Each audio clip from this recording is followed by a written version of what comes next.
I am Demi James, 38 years old, a captain in the United States Army. Today I stand entirely alone at my father's funeral. In my solemn dress blues, I hold my back straight while my heart shatters inside my chest. But Vanessa, my older sister, standing there in a plunging designer black dress, leans in to whisper, "Poor Demi, you look so stiff and dry in that uniform." No wonder Darren chose my softness. He said holding you was like hugging a log.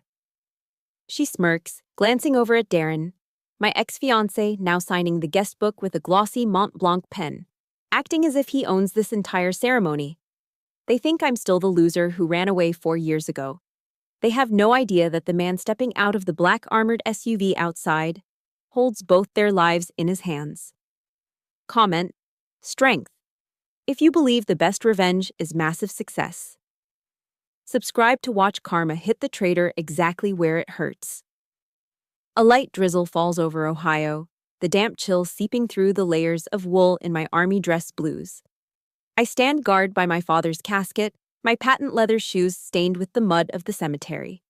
The bugle notes of taps pierce the silence. It is the most sacred sound to a military family, a moment when every head should bow in reverence. But not today. The solemnity is shattered by the distinct click-clack of stilettos on stone. Vanessa approaches, and a cloud of Chanel No. 5 suffocates the delicate scent of the white lilies surrounding the grave. She doesn't look at Dad's photo. Instead, she scans the crowd, checking to see if anyone is admiring her custom-cut black dress. Her presence feels like spilling a bottle of black ink over the final, dignified portrait of my father. Vanessa stands too close to me, feigning the posture of a comforting sister for the onlookers. But her words are pure, distilled venom. "God, Demi," she clicks her tongue, her hand smoothing my lapel as if brushing off dirt. "Look at you. 38 years old, no husband, no kids, just these cold metal medals on your chest. Dad must have been so sad to see his youngest fail like this." She leans into my ear, whispering cruelly so no one else can hear. "Darren was right. You were born to be a soldier, to suffer, not to be loved. Men need a woman, not a commander." Every word is a dagger aimed straight at my self-esteem, but I am not allowed to cry. A soldier does not weep before the enemy. I stare straight ahead, fixing my eyes on the horizon, refusing to give her the satisfaction of a single tear. Then Darren appears. He steps out of a rented Mercedes S-Class, adjusting a silk tie that looks too expensive for the occasion. He's heavier than I remember, his face shiny with the grease of a man who thinks he has bought the American dream. He walks straight to me, not to offer condolences, but to gloat. "Hello, Demi," he says, his voice dripping with patronage. "I heard you're still at that middle-of-nowhere base in Seattle, JBLM, right? It's a shame. If you had learned to be a little softer back then, maybe you'd be enjoying life like Vanessa is now." He looks at me with pity, the kind of look you give a stray dog shivering in the rain. He wants me to see it. He wants to validate that he discarded me to choose a better, more feminine version. He stands next to Vanessa, their arms linking, presenting themselves as the perfect, successful couple amidst my grief. But the most painful part isn't their words. It is the crowd. My aunts and uncles, the same people who praised me when I graduated from West Point, now shake their heads at me with awkward sympathy. They swarm around Vanessa, oohing and aing over the diamond ring on her finger. I know for a fact it's financed, likely a credit card debt they are drowning in, but to these people, it looks like success. Vanessa did so well for herself. They whisper loud enough for me to hear. "Such a lucky girl." I stand there, completely isolated within my own bloodline. They worship the homewrecker and the traitor simply because of the flashy exterior. I make a fist inside my white glove, my fingernails digging deep into my palm until it stings. Yea, though I walk through the valley of the shadow of death, I will fear no evil. I recite Psalm 23 silently in my head. It's the only thing keeping me from screaming. I will not break. Not here, not today. I watch as Darren walks over to the memorial table. He pulls a pen from his breast pocket to sign the guest book. It's a Mont Blanc, glossy black with a gold clip. He flourishes his signature, making a show of it, letting the light catch the resin barrel of the pen. My breath hitches. That pen. It isn't just a pen, it is a trigger. The sight of that glossy black instrument in his hand drags me violently away from the cemetery, pulling me back 4 years into the past, to the moment that pen signed away my innocence. The glossy shine of that Mont Blanc pen in Darren's hand acts like a hypnotic trigger, dragging my consciousness backward. The gray skies of the cemetery dissolve, replaced by the warm, humid air of a late summer evening 4 years ago. I was a different person then. I was 24, a first lieutenant, and naively optimistic. I had just returned from a grueling 2-week field training exercise.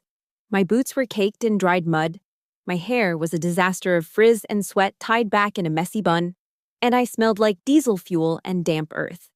But I didn't care. I didn't go home to shower. I wanted to see him first.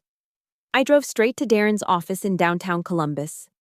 On the passenger seat sat a white paper takeout bag from Siam Orchid, filling my Jeep with the savory aroma of pad thai and peanut sauce. It was his favorite. I smiled to myself as I merged onto the highway, rehearsing the moment in my head. I imagined him looking up from his desk, tired from working late as he always claimed, his face lighting up when he saw me. He would hug me, dirt and all, and say, "Welcome home, warrior." I truly believed Darren was my safe harbor. In a life defined by strict orders and harsh deployments, I thought he was the one civilian softness I was allowed to keep. I was wrong. It was a fatal miscalculation. The office building was silent at 8:07 p.m. The janitorial staff had already left, leaving the hallways dim and echoing. I walked softly toward his corner office, my combat boots surprisingly quiet on the industrial carpet. I wanted to surprise him. I gripped the warm takeout bag, my heart fluttering with that stupid, innocent excitement. But 10 feet from his door, I froze. It wasn't a sound that stopped me. It was a smell. Heavy, floral, suffocating. It was the scent of gardenia. Not the fresh flower, but the cloying, overly sweet perfume that hung in the air like a fog. It wasn't my scent. I wore light citrus notes, if anything. This smell belonged to only one person I knew. It was the signature scent of my sister, Vanessa. My heart began to hammer against my ribs, not from anticipation anymore, but from a sudden, sickening dread. My stomach churned, the smell of the pad thai suddenly mixing with the perfume to create a nauseating cocktail. Then came the sounds. I heard a giggle. It was that high-pitched, performative laugh Vanessa used when she wanted something expensive. Then came the low murmur of a man's voice. "Don't worry about her." Darren's voice drifted through the partially open door. It wasn't the respectful tone he used with me. It was mocking, slurred with lust. "Demi is as dry as a roof tile. She wouldn't know passion if it hit her in the face." "Poor thing," Vanessa purred. "She tries so hard to be a man." The blood drained from my face. My hands went numb. I didn't want to believe it. I needed to see it. I needed the visual confirmation to kill the hope that was still gasping for air inside me. I pushed the heavy oak door open. The bag of food slipped from my fingers. It hit the floor with a wet thud, the container bursting open. Steaming noodles and orange sauce splattered across the pristine carpet, but neither of them looked at the mess. They looked at me. The scene before me was a tableau of absolute betrayal. They were entangled on the leather Chesterfield sofa in the corner. But what made my vision blur with rage wasn't just the nudity. It was what Vanessa was wearing. Draped over her shoulders, unbuttoned and loose, was my camouflage army shirt. The one with my name tape, James, stitched over the heart. The shirt I had earned through sweat and tears. She was wearing my honor like a cheap piece of lingerie. Darren scrambled up, his face draining of color, looking like a deer caught in headlights. "Demi, it's not." But Vanessa? She didn't scramble. She didn't cover herself in shame. She slowly ran a hand through her messy hair, pulling my shirt tighter around her bare skin. She looked me up and down, taking in my muddy boots and tired face. Then she smirked. It was a smile of pure victory. Her eyes said everything she didn't need to speak aloud. "I won. You lost. You served the country." I serve myself to your man. I waited for the tears. They didn't come. I waited for the urge to scream, to throw a vase, to claw her eyes out. That didn't come either. Instead, a profound, icy silence filled my veins. It was the switch flipping. In the military, they teach you that when an ambush happens, you don't panic. You assess. You react. I looked at Darren, who was now trying to pull his pants up, looking pathetic and soft. Then I looked at the engagement ring on my left hand. A solitaire diamond that I had been so proud to show off. Now, it just looked like a shackle. Slowly, deliberately, I pulled the ring off my finger. My hand felt lighter instantly. I walked to the glass coffee table in front of them. I didn't throw the ring.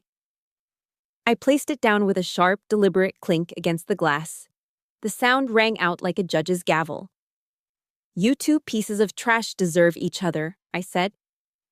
My voice was steady, void of any emotion. It scared me how calm I sounded. I turned my back on them. I left the ruined food on the floor. I left the man I thought I loved. I left my sister, and I left the old Demi in that room. If you would have walked away with your head held high just like Demi, hit the like button right now. Let me know in the comments by typing "walk away" to show that you support her decision to choose dignity over drama. I walked out to the parking lot, the cool night air hitting my face. I climbed into my Jeep, the engine roaring to life, drowning out the silence of my shattered life. I didn't look back at the office window. I just put the car in drive and headed toward the interstate. I didn't know where I was going, but I knew I couldn't stay in Ohio a second longer. That night, I didn't just pack, I evacuated. I threw my duffel bags and a box of essential documents into the back of my old Jeep Wrangler, like I was fleeing a war zone. In a way, I was. I requested an immediate transfer to Joint Base Lewis McChord, or JBLM, in Washington state. The furthest possible point on the map from Ohio without swimming into the Pacific Ocean. The drive was a 3,000-mile blur of asphalt and misery. I drove like a fugitive, fueled by gas station coffee and a burning, acidic rage. I didn't turn on the radio once. I couldn't bear to hear love songs or happy pop music. I just listened to the drone of the tires on the interstate and the roar of the engine. Every time I stopped at a red light or got stuck in construction traffic, that image flashed in my mind. Vanessa, wearing my name tape, smirking at me. It haunted me across the cornfields of the Midwest, through the mountains of Montana, and all the way into the gray, drizzly embrace of the Pacific Northwest. I arrived in Seattle at dawn.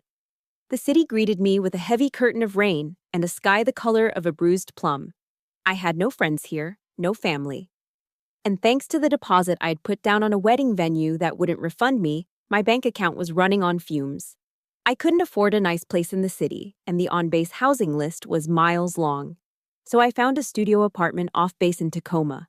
It was a dive. The carpet smelled of decades of stale cigarette smoke and damp wool, a scent that no amount of air freshener could mask. The walls were paper thin. Every night, I could hear my neighbors arguing about money, their voices vibrating through the plaster, reminding me that misery loves company. For the first 6 months, my dinner menu didn't vary. It was the struggle meal of every broke college student and underpaid soldier in America.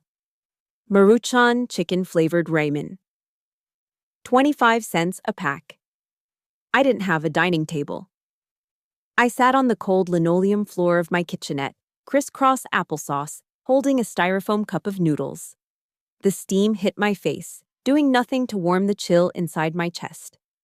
One Tuesday night, while swirling the salty, processed noodles with a plastic fork, I made the mistake of opening Instagram. There they were. Vanessa had posted a carousel of photos. She and Darren were at an all-inclusive resort in Cabo San Lucas. In one photo, they were holding tropical cocktails, the turquoise ocean glistening behind them. Vanessa was tanned, glowing, and wearing a diamond ring, my replacement that caught the sunlight. The caption read, "Finally found my soulmate, living the blessed life." I stared at the screen until my eyes burned. I was eating 25-cent noodles on a dirty floor in a rainy city, while the woman who betrayed her own blood was sipping margaritas in paradise on my ex-fiancé's dime. The injustice of it felt physical, like a punch to the gut. Why did the villains get the happy ending? Why was I, the one who followed the rules and lived with honor, the one left shivering in the dark? At work, I became a ghost. I showed up to the base every morning at 0600 sharp. I did my job with mechanical precision. I processed logistics requests, managed supply chains, and shouted orders when necessary. But I was hollow. I avoided the mess hall. I turned down every invitation for Friday night drinks. I was terrified that if I let anyone get too close, they would see the cracks in my armor. They would see that Captain James, the stoic officer, was actually a broken woman who couldn't even keep a man. The isolation started to mess with my head. Late at night, when the rain lashed against my single window pane, the gaslighting started to work. I began to replay Vanessa's insults. Maybe she was right, I thought. Maybe I am too dry. Maybe I'm unlovable. Maybe I'm just a machine made for war, not for a home. I was spiraling. I was drowning in plain sight, and nobody knew. Then came the hand of a stranger. It was a Friday afternoon in November, and the rain was coming down in sheets. I was rushing to my Jeep in the parking lot, head down, just trying to escape another weekend of solitude. "Captain James!" I stopped. Standing near the exit was Ruth, a civilian employee from the finance department. I didn't know her well, just exchanged emails about budget approvals. Ruth was a woman in her 50s with kind eyes and a no-nonsense attitude. She walked right up to me, ignoring the rain soaking her coat.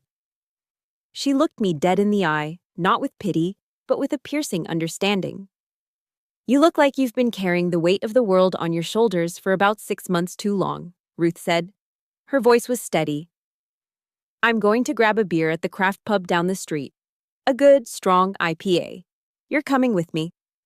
I opened my mouth to recite my usual excuse: paperwork, tired, busy.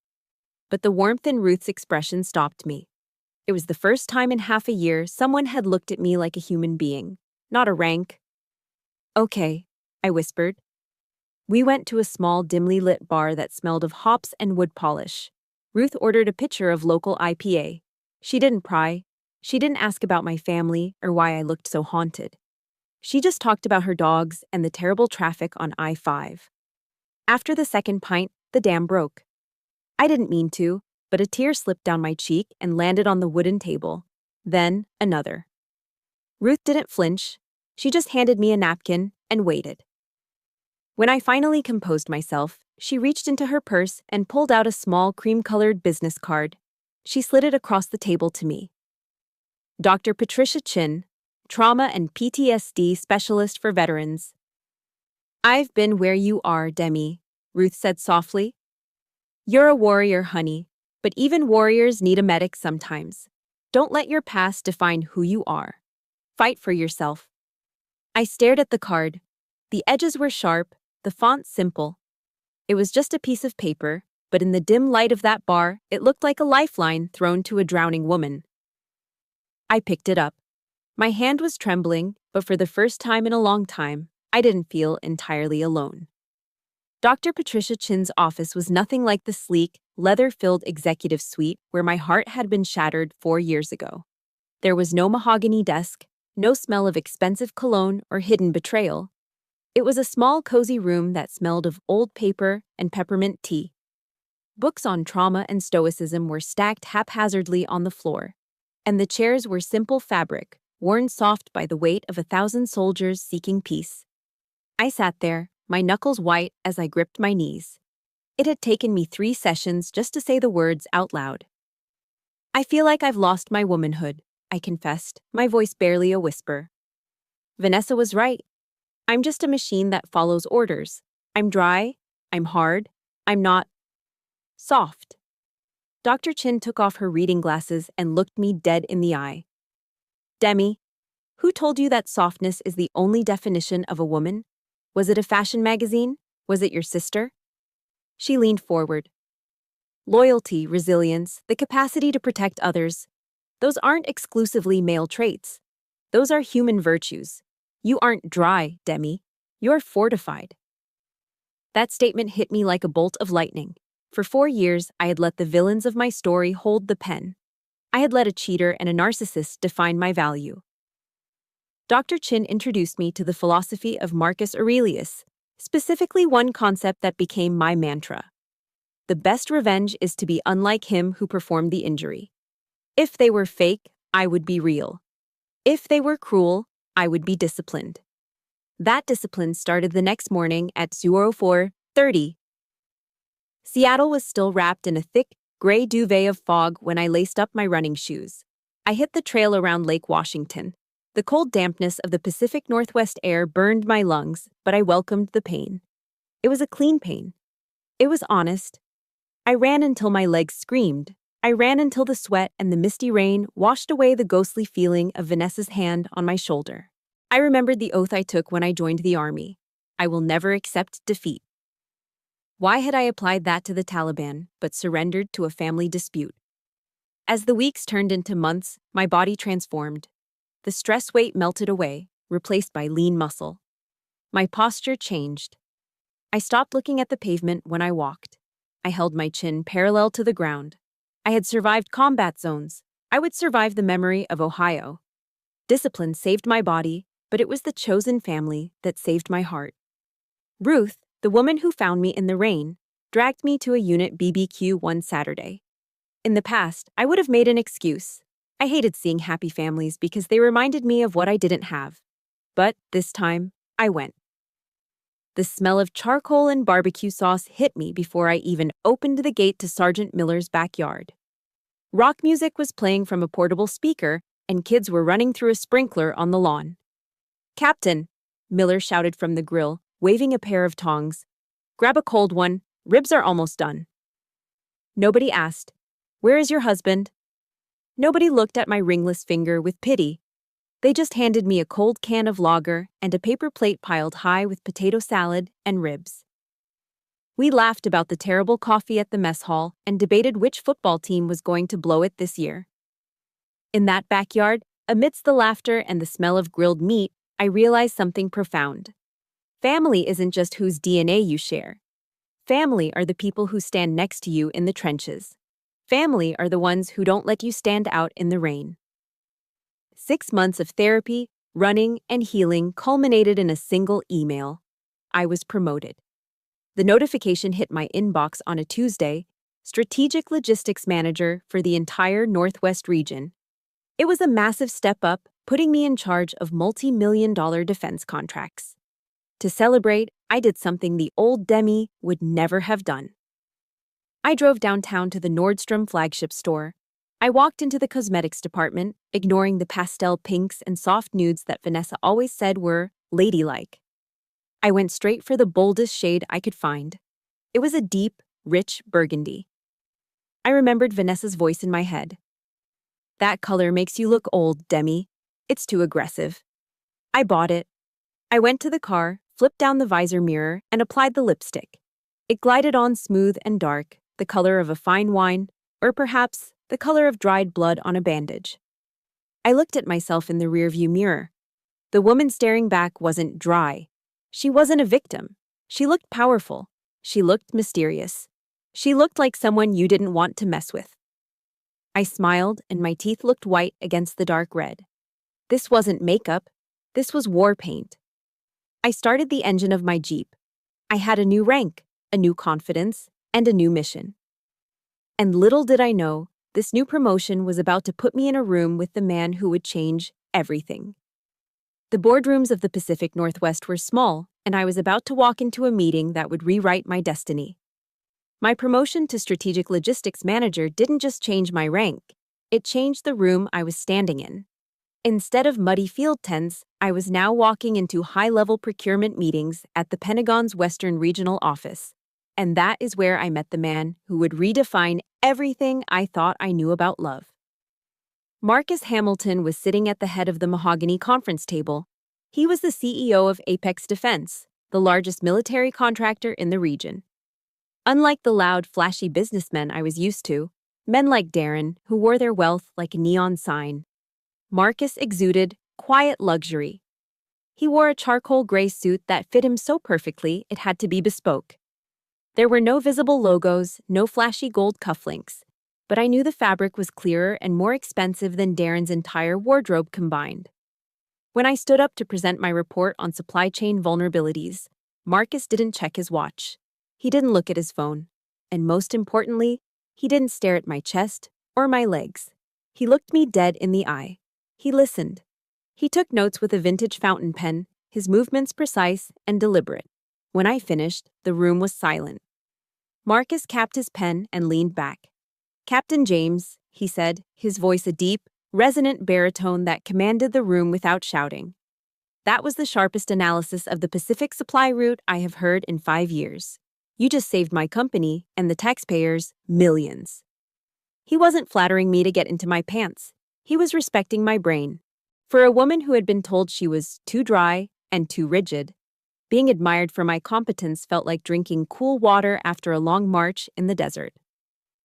2 weeks later, he invited me to dinner.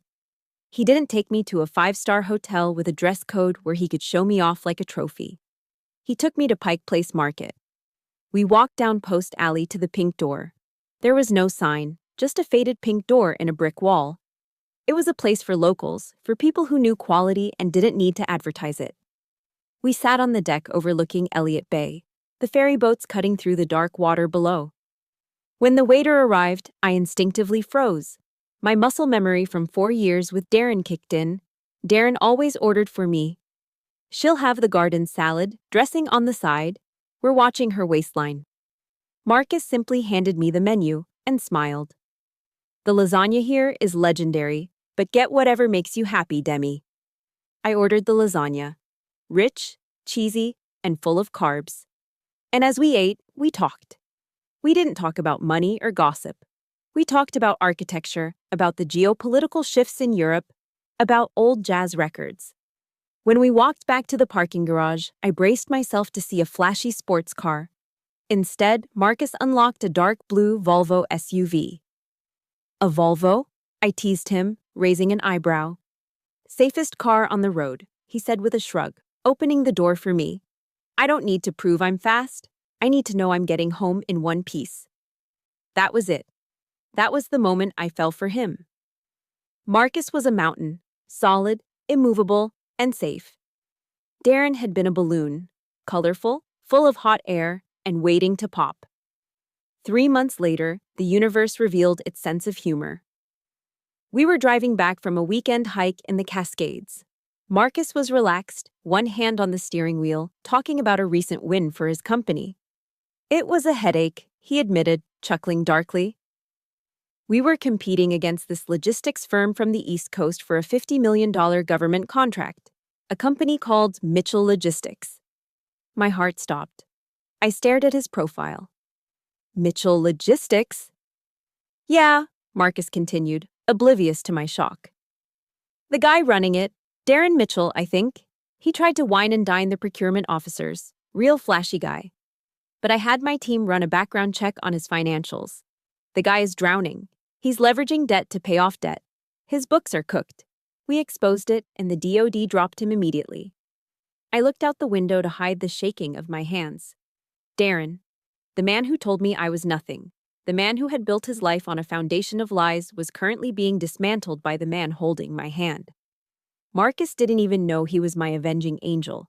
He was just doing business with integrity, and in doing so, he was destroying the man who lacked it.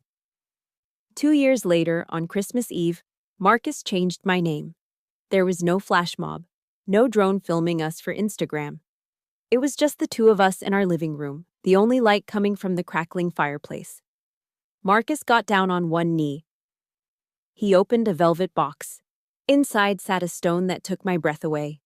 It wasn't a generic diamond. It was a deep, velvety cashmere sapphire, surrounded by a halo of small diamonds. It looked like the ocean at night. "Look inside the band," he whispered. I tilted the ring to the firelight.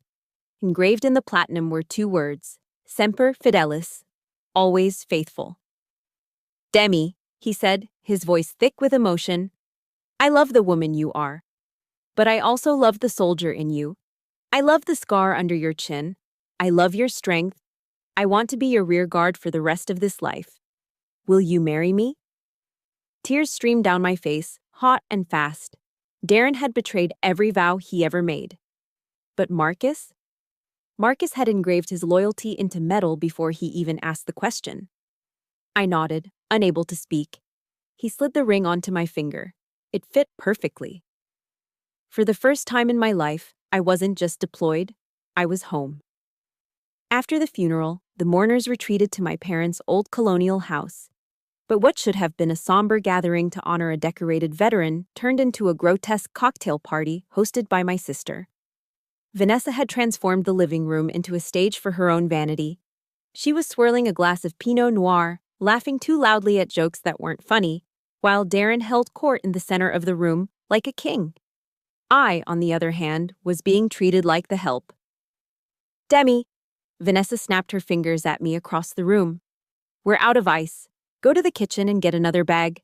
And honestly, can you change out of that costume? The uniform is making the guests uncomfortable. It's so aggressive.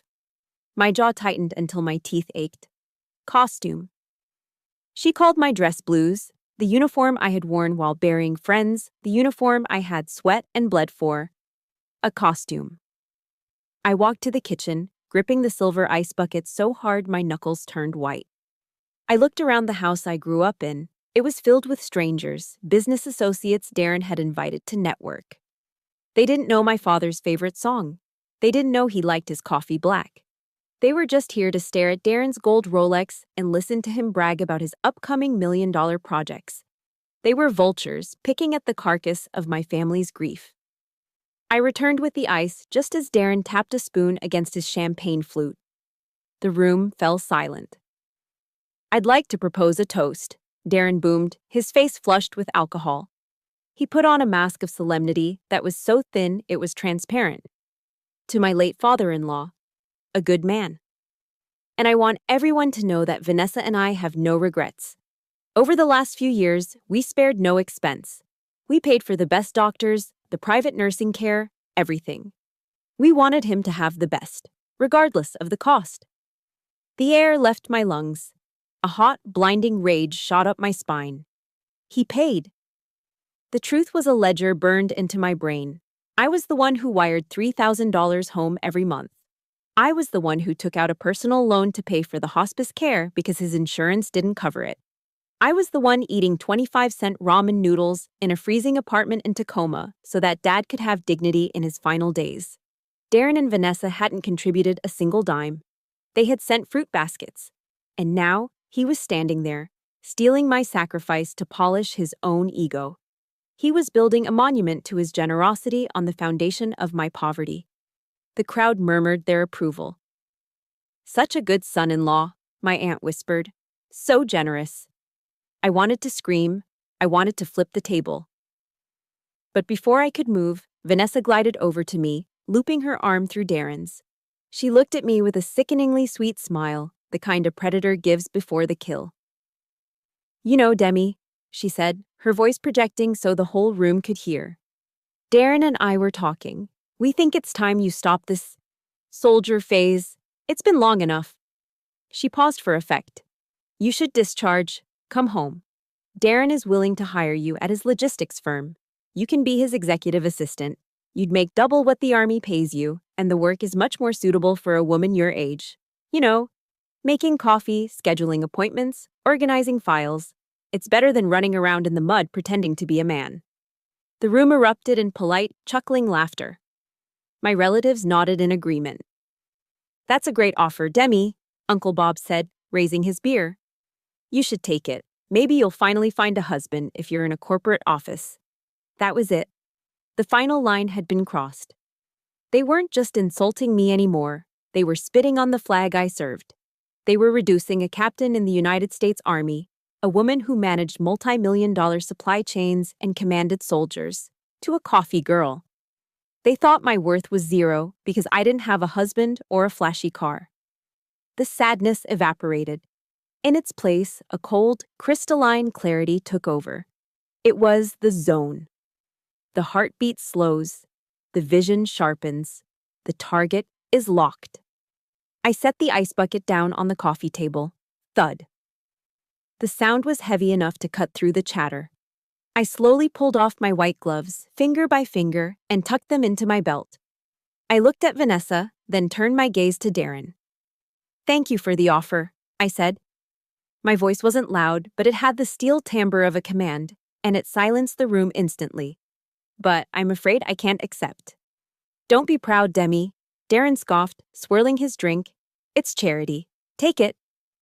"I can't take it," I continued, my eyes boring into his. "Because my husband wouldn't be very happy if I quit my career to work for a company that is currently filing for Chapter 11 bankruptcy."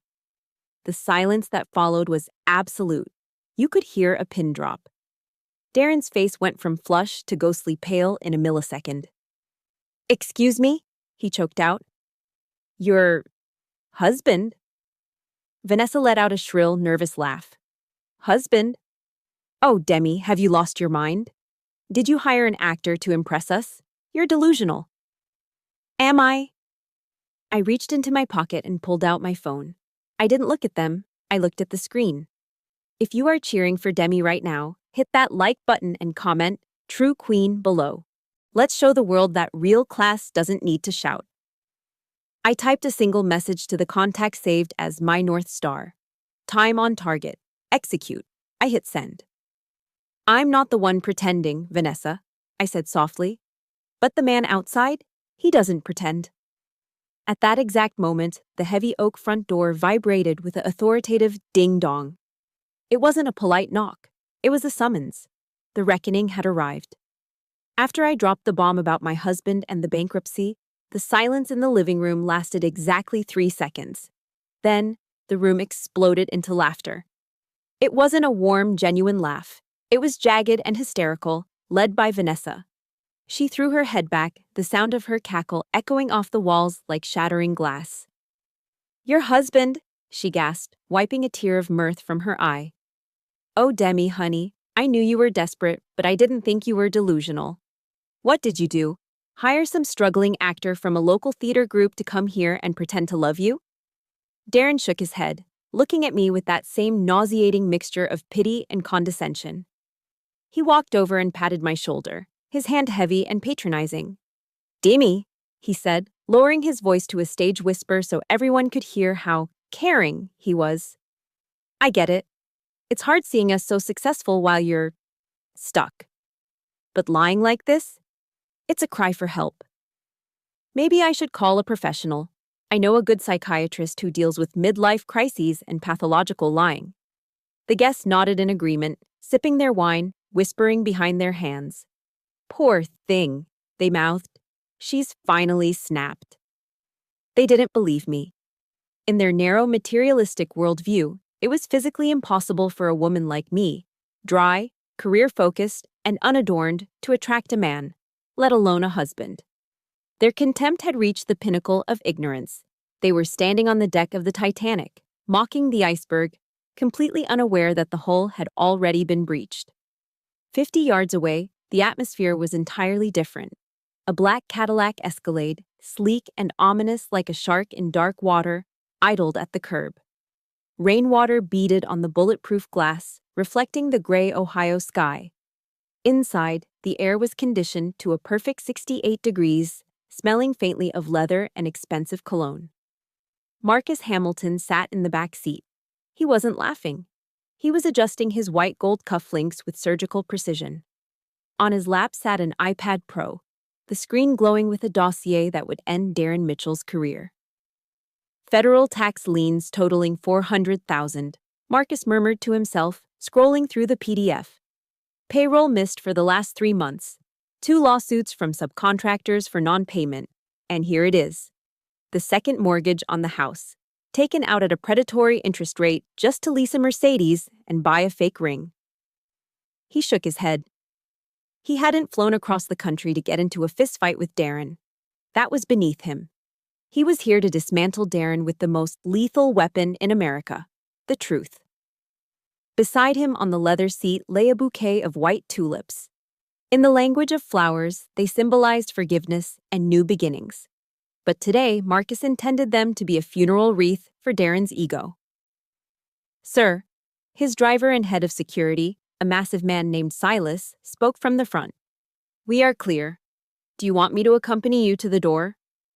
No, Silas, Marcus said, closing the iPad. I want to look him in the eye myself. Just keep the umbrella ready. Marcus stepped out of the vehicle. His hand-stitched Italian leather shoes hit the wet pavement with a solid, authoritative thud. Silas was there instantly, holding a large black umbrella over him, shielding him from the drizzle. As Marcus walked up the driveway, neighbors who were walking their dogs stopped to stare. In this quiet suburban neighborhood, Marcus didn't look like a guest. He moved with the easy, terrifying confidence of a general entering a territory he had already conquered. He knew his wife was in there. He knew she was taking fire. And he was about to turn those verbal bullets into dust. He reached the front porch. He didn't knock. He pressed the doorbell. Ding-dong. The chime cut through the laughter inside the house like a knife. Who is that now? Vanessa huffed, annoyed that her performance was interrupted. She swirled her wine glass, not bothering to move. Probably the delivery guy with the extra case of Pinot Noir I ordered. Demi, get the door, will you? And tell him to take the empty boxes with him. She waved her hand at me, dismissing me like a servant for the 10th time that day. I stood up slowly. I didn't look at the door immediately. I took a second to brush an invisible speck of dust from my blue uniform. I smoothed the fabric over my heart, feeling the steady rhythm of my own pulse. I wasn't afraid anymore. I felt a strange, vibrating excitement. The adrenaline of a soldier hearing air support arriving overhead. I looked Darren dead in the eyes one last time. It's not the wine delivery, Darren, I said quietly. My voice was steady, cutting through the murmurs of the room. That is the man who is about to teach you a very painful lesson in what it actually means to be a provider. Just get the door, Demi, Vanessa shrieked. I turned my back on them. I walked down the hallway, my heels clicking on the hardwood floor. Each step felt heavier, more significant than the last. My heart hammered against my ribs, not from fear, but from anticipation. I reached for the heavy brass handle of the oak door. I took a deep breath, inhaling the stale air of the house one last time before letting the fresh air in. I turned the knob. I pulled. The door swung open, and the gray light of the outside world flooded into the hallway, outlining the silhouette of the man standing there. The wait was over. When Marcus Hamilton stepped across the threshold, the air in the living room didn't just change, it evaporated. He brought with him the kind of heavy, suffocating gravity that only truly powerful men possess. He stood 6'2", towering over Darren, his charcoal suit absorbing the light rather than reflecting it. He didn't look at the stunned guests holding their cheap appetizers. He didn't look at Darren, who was frozen mid-laugh. He walked straight to me, his strides measured and calm, parting the crowd like the Red Sea. He stopped in front of me, ignoring the chaos of the room entirely. He held out the bouquet of white tulips, crisp, elegant, and understated. "Sorry I'm late, Captain," he said, his voice a rich baritone that vibrated against the walls. He leaned down and kissed my forehead, his lips warm against my cold skin. The flight from D.C. was delayed on the tarmac. You know how the private airfield gets in this weather. Private airfield. The room went deathly silent. Vanessa, who had been holding her glass of Pinot Noir like a scepter, stared at Marcus. Her eyes darted from the cut of his Italian suit to the watch on his left wrist. It was a Patek Philippe Nautilus, a timepiece that cost more than this entire house. The realization hit her so hard that her fingers went numb. Crash. The wine glass slipped from her hand and shattered on the beige carpet. A dark red stain began to spread rapidly, looking like a fresh gunshot wound on the floor. But nobody moved to clean it up. They were too paralyzed by what was happening to Darren. Darren was standing dead still. His face had drained of all color, turning a sickly shade of gray. He wasn't looking at Marcus as a rival. He was looking at him as an executioner. He recognized the man, not because they were friends, but because Marcus was the predator Darren had been running from. Mr. Hamilton, Darren stammered, his voice cracking like a teenager's. Director Hamilton, of Apex Defense? Marcus finally turned his head. He looked at Darren with the mild, disinterested curiosity one might show a bug before stepping on it. "Oh, Mitchell," Marcus said. His tone was light, yet it carried the weight of a sledgehammer. "I didn't expect to see you here. I assumed you would be in your office, frantically explaining that $2 million tax lien to the IRS agents currently auditing your books." The sentence hung in the air like toxic smoke. The guests gasped. Uncle Bob lowered his beer. The smile vanished from my aunt's face. Darren choked, sweat instantly beading on his forehead. That's a misunderstanding. We're restructuring." "Restructuring?" Marcus laughed, a dry, humorless sound. "Is that what we call Chapter 11 bankruptcy these days?" "My compliance team flagged your file this morning, Darren. You leveraged this house, your wife's parents' house, to secure a loan you had no intention of paying back. You're not just broke, you're about to be homeless." Vanessa let out a strangled cry. She rushed forward, grabbing Darren's arm, her fingernails digging into his suit jacket. "What is he talking about, Darren? You said the business was booming. You said we were buying a boat." She turned to Marcus, her eyes wide with panic and confusion. "How do you know this? Who are you?" Marcus didn't answer her immediately. He stepped closer to me, sliding his arm around my waist. His grip was firm, possessive, and incredibly grounding. "I am the man who just acquired the Department of Defense logistics contract that your husband tried to bribe his way into," Marcus said calmly. "I'm the reason his company is dissolving." He paused, letting the information sink in. Then he delivered the final blow. "But more importantly," Marcus continued, his voice dropping an octave, becoming deadly serious, "I am Demi's husband. We've been married for 2 years." Vanessa's mouth fell open. She looked from the sapphire ring on my finger to the man holding me, realizing that the actor she mocked was actually the most powerful man in the state. Marcus looked Vanessa dead in the eye. "And I want to thank you, Vanessa." "Thank me," she whispered, trembling. "Yes?" Marcus smiled, but it didn't reach his eyes. "Thank you for taking this man off her hands 4 years ago. If you hadn't been so greedy, if you hadn't stolen him, I never would have met Demi. You took the trash out so I could find the treasure. For that, I am genuinely grateful." It was a double tap to the heart. He hadn't just beaten them financially, he had completely dismantled their moral victory.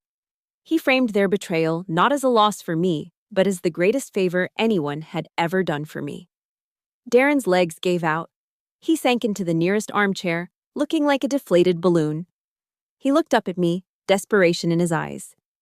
"Demi," he pleaded, his voice wet with tears. "Please." "Mr. Hamilton." "Marcus." "We're family. Demi is my ex-fiancé. You can't let them take the house." "My reputation?" Marcus cut him off. The temperature in the room seemed to drop 10 degrees. "Ex-fiancé," Marcus repeated, his voice icy. "You lost the right to speak her name when you betrayed her. She isn't your ex-anything. She is Mrs. Hamilton, and the Hamilton family does not do business with liars." Marcus turned his gaze to the room full of gawking relatives, the flying monkeys who had spent the last hour mocking me. "This party is over," Marcus announced. He didn't shout, but the authority in his voice was absolute.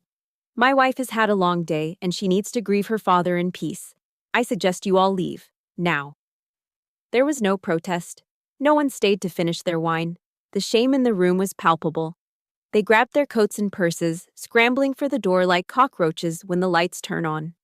Within 2 minutes, the house was silent, save for the sound of Vanessa sobbing on the floor next to the red wine stain that looked so much like the death of her fake life. Within 5 minutes, the house was empty. The friends and relatives who had been drinking Darren's wine and eating his shrimp cocktail vanished the moment the smell of failure entered the room. Now it was just the 4 of us standing in the wreckage of the living room. Marcus, me, and the 2 people who had tried to destroy my life. The silence was heavy, broken only by the aggressive buzzing of a cell phone on the coffee table. It was Darren's phone. The screen lit up, flashing a number with an 800 area code. Darren stared at it, his hands shaking by his sides. He made no move to answer it.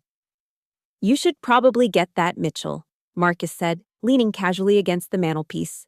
That's the third time they've called in 10 minutes. Creditors are persistent.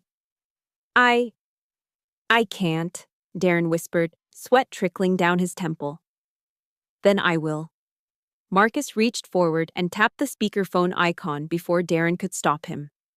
A woman's voice, sharp and professional, filled the room. Mr. Mitchell, this is Wells Fargo Home Mortgage. We have attempted to reach you by mail and phone. This is your final notification regarding the property at 42 Elm Street. Since we have not received the past due balance of $14,000, foreclosure proceedings will officially begin tomorrow morning. You have 30 days to vacate the premises. The color drained from Vanessa's face so fast I thought she was going to faint. She whipped her head toward Darren, her eyes bulging. Foreclosure? She shrieked. Darren, you told me you paid off the mortgage. You said the business was having its best quarter ever. Darren hung his head, looking at his expensive Italian loafers, which, I realize now, were probably put on a credit card he couldn't pay. I had to move some money around, he mumbled. To keep up appearances. The lease on the Mercedes, your wardrobe, the parties. It costs money, Vanessa. So you lied to me, Vanessa screamed, grabbing a throw pillow and hurling it at him. We're homeless. You made me homeless. It was a pathetic scene. The facade of the perfect couple was crumbling in real time, revealing the rot underneath. Vanessa turned away from him, panting. Her eyes landed on my hand, specifically on the cashmere sapphire ring Marcus had given me. It glowed deep blue in the lamplight, heavy with history and value. Then she looked down at the massive rock on her own finger, the one she had been flashing in my face all day. But the ring, she stammered, twisting it on her finger. Darren said this was an investment. He said it was worth $50,000. We can sell it. We can pay the bank. Marcus let out a short, dry chuckle. He walked over, glancing at Vanessa's hand without touching it. Vanessa, Marcus said, his voice dripping with pity. That isn't a diamond. It's moissanite. High quality, sure, but synthetic. You can buy that exact ring on Amazon for about $200, maybe $300 if you pay for overnight shipping. He gestured to my hand. My wife's ring, however, is a natural cashmere sapphire, custom set by Harry Winston. It's insured for more than the value of this entire house. Please, stop comparing yourself to her. You lost that game a long time ago. The realization hit Vanessa like a physical blow. Her knees buckled. She wasn't crying because she loved Darren and he had lied. She was crying because she had backed the wrong horse. She had thrown away her sister for a man she thought was a gold mine, only to find out he was a sinkhole. With a guttural scream of rage, Vanessa ripped the ring off her finger. She threw it at Darren with all her might. It bounced off his forehead and skittered under the sofa. A piece of cheap glass lost in the dust. I hate you, she sobbed. You fraud. You ruined my life. Darren didn't look at her. He looked at me. In a move that made my stomach turn, he dropped to his knees. He actually crawled 2 feet toward me, his hands clasped together. Demi, he wept, snot running down his nose. Demi, please. You have to talk to him. You know me. We grew up together. Just ask Marcus to give me a subcontract. Anything. A consulting gig. I just need a lifeline. He reached out, trying to grab the hem of my pants. I took a sharp step back. Don't, I said, my voice cold. Please, Demi, he wailed. Do it for Mom and Dad. What would they think if they saw me like this? They loved me like a son. They wouldn't want me on the street. A wave of nausea washed over me. He dared to invoke my parents, the parents whose medical bills he ignored, the parents whose funeral he turned into a networking event. Do not speak about my parents, I said, pointing a finger at him. You stood in front of their casket today and lied about paying for their care.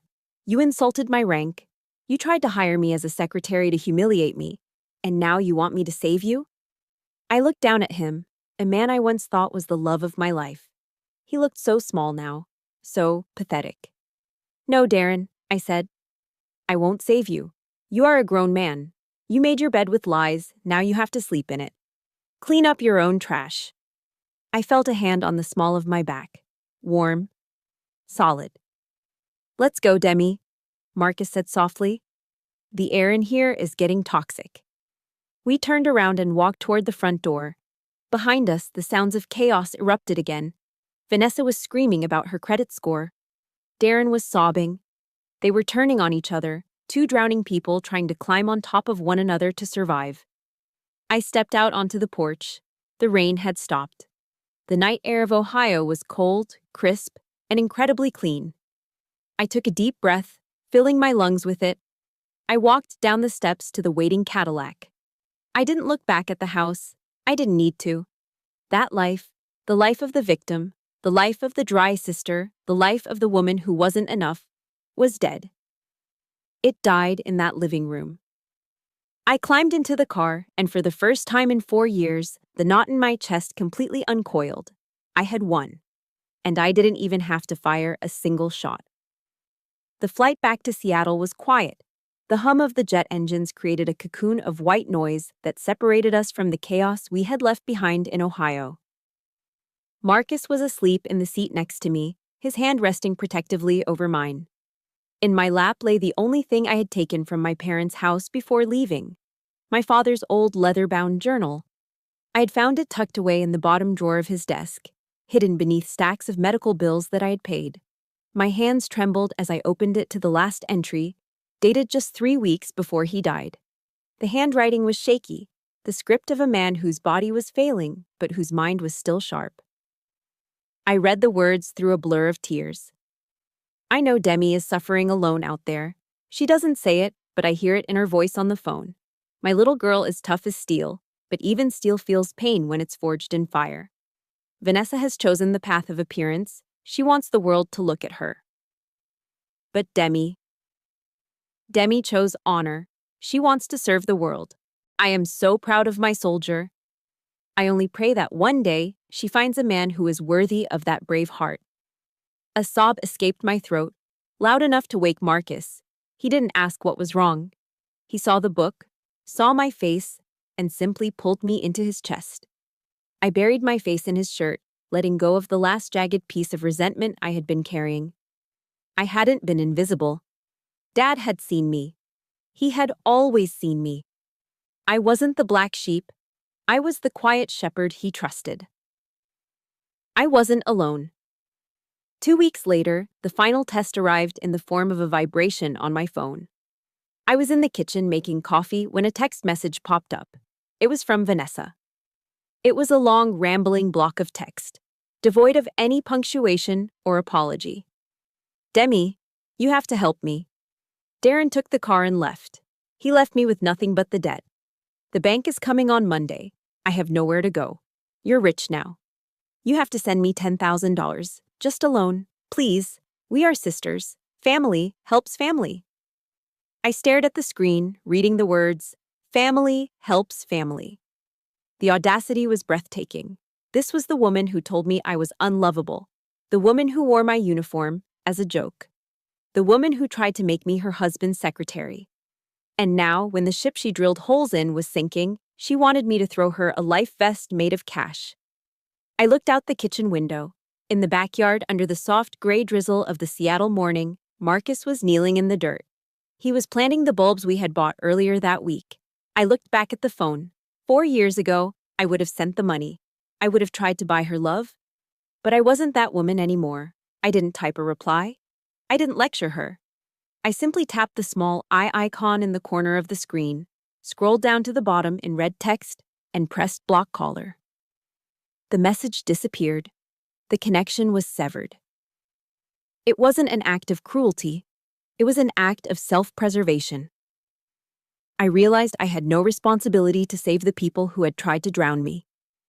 I put the phone down on the counter and walked out the back door.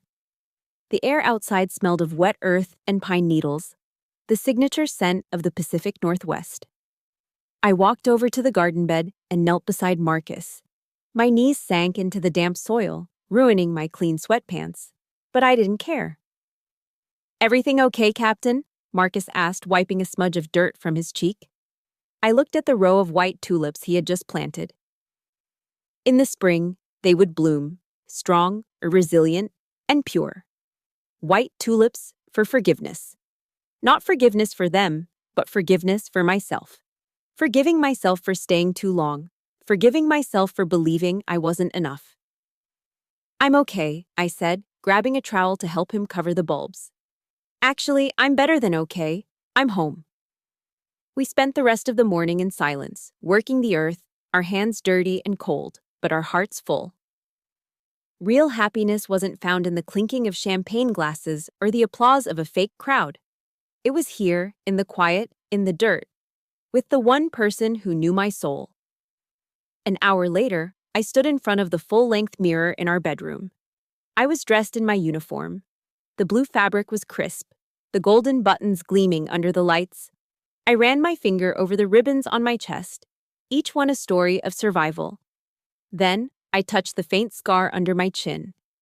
Darren had called it a flaw. Marcus called it a mark of courage. Today, I just called it me. I reached for the tube of lipstick on the vanity. Burgundy. Deep, dark, and unapologetic. I applied it carefully, pressing my lips together. The color was bold against my skin. It was the color of a woman who had walked through hell and came out holding the torch. I adjusted my collar and squared my shoulders. I had a unit to lead. I had logistics to manage. I had a life to live. Life is a battlefield. We all take hits. We all get betrayed. We all have moments where we are standing in the rain, eating ramen noodles, wondering if we will ever be warm again. But as I looked at my reflection, I knew the truth. My name is Demi James. I was a victim, then I was a survivor. Now, I am a victor. And if you're out there, standing in your own valley of shadows, listen to me. Do not drop your weapon. Do not let them define you. The night is long, but I promise you, the dawn is coming. Looking back, the most expensive lesson I paid for wasn't about money. It was about definition. For years, I allowed Vanessa and Darren to hold the pen that wrote my life story. They labeled me cold, unlovable, and broken. And for a long time, I believed them. But here's the truth I want you to take with you today. Your value does not decrease based on someone else's inability to see your worth. Just because a customer at a yard sale thinks a diamond is a piece of glass, that doesn't change the nature of the stone. It is still a diamond. You must be the guardian of your own price tag. When the world tries to discount you, have the courage to double the price. Now, I want to turn the floor over to you. Have you ever felt like the black sheep of your family? Or had your sacrifices ignored by the people you loved the most? Please be brave and share your story in the comments below. I read them, and I want this channel to be a safe space where you know you aren't alone. If my journey from that rainy cemetery to the Garden of Peace gave you even a spark of hope today, please hit that like button. And to join our growing community of survivors and warriors, make sure you subscribe and turn on notifications. Let's keep fighting the good fight together.